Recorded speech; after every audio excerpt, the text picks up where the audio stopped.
साहब, राजनीति हमेशा से वर्चस्व की लड़ाई रही है और ये वर्चस्व देखने को तब भी मिला जब विजय सिन्हा नितिन नवीन के बगल में खड़े थे और सम्राट चौधरी को ये बात एकदम से चुभ गई, उनको रास नहीं आई। फिर इशारों इशारों में विजय सिन्हा को साइड करवा दिया और खुद जाके नितिन नवीन के बगल में खड़े हो गए और तब से दो तीन बातें एकदम से सामने आने लगी है।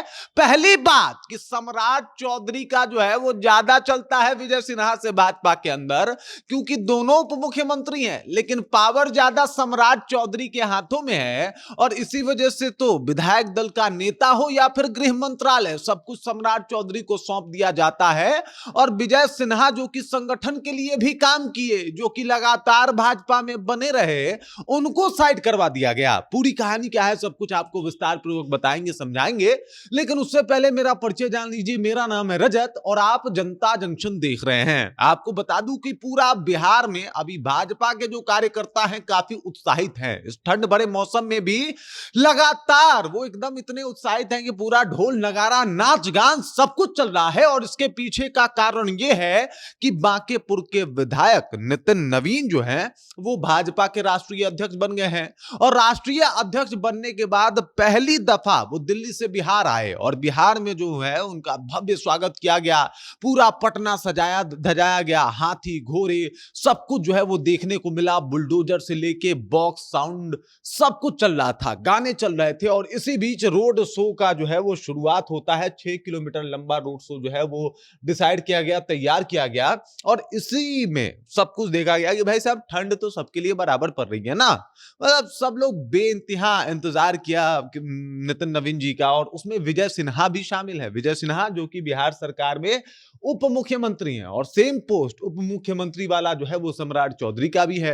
अब तस्वीर देख लीजिए, ये पहली तस्वीर है जिसमें सम्राट चौधरी जो है वो विजय सिन्हा के बगल में खड़े हैं और विजय सिन्हा जो है वो नितिन नवीन के बगल में खड़े हैं। बाकी इधर जो है वो आप देख सकते हैं कि संजय सरावगी जो है वो खड़े हैं, जो कि बिहार प्रदेश अध्यक्ष हैं भाजपा के। लेकिन कुछ देर के बाद तस्वीरें बदलती है कि विजय सिन्हा साइड में खड़े हो जाते हैं, सम्राट चौधरी बीच में आ जाते हैं एकदम से नितिन नवीन के करीब। और ये सब कुछ इसलिए होता है क्योंकि भाई साहब सम्राट चौधरी क्यों अलग हो पाते।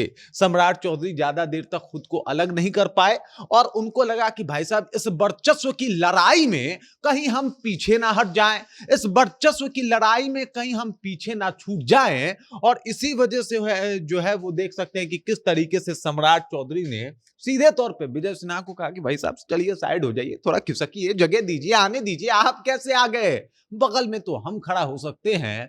और इसी का परिणाम कि विजय सिन्हा को चुपचाप वहां से हटना पड़ा और सम्राट चौधरी वहां पे खड़े हो गए। अब दो बातें सामने आ गई। पहला ये कि साहब भाजपा के अंदर अगर बिहार की बात की जाए तो सम्राट चौधरी का ज्यादा चलता है विजय सिन्हा से। और दूसरी बात ये कि सम्राट चौधरी खुद को हमेशा से फेम में रखना चाहते हैं, खुद को जो है वो अलग नहीं रख सकते। और ये दोनों बातें बता रही हैं कि भाई साहब पूरा गर्दा माहौल बना हुआ है। बाकी सम्राट चौधरी का यूं विजय सिन्हा को इशारा करके हटाना किस तरफ इशारा कर रहा है और क्या विजय सिन्हा वहां से हटे, इसके पीछे भी कुछ कारण और उनकी मजबूरी है, कमेंट करके अपना विचार हम तक पहुंचा दीजिए। बाकी आप देख रहे हैं जनता जंक्शन और मेरा नाम रजत है।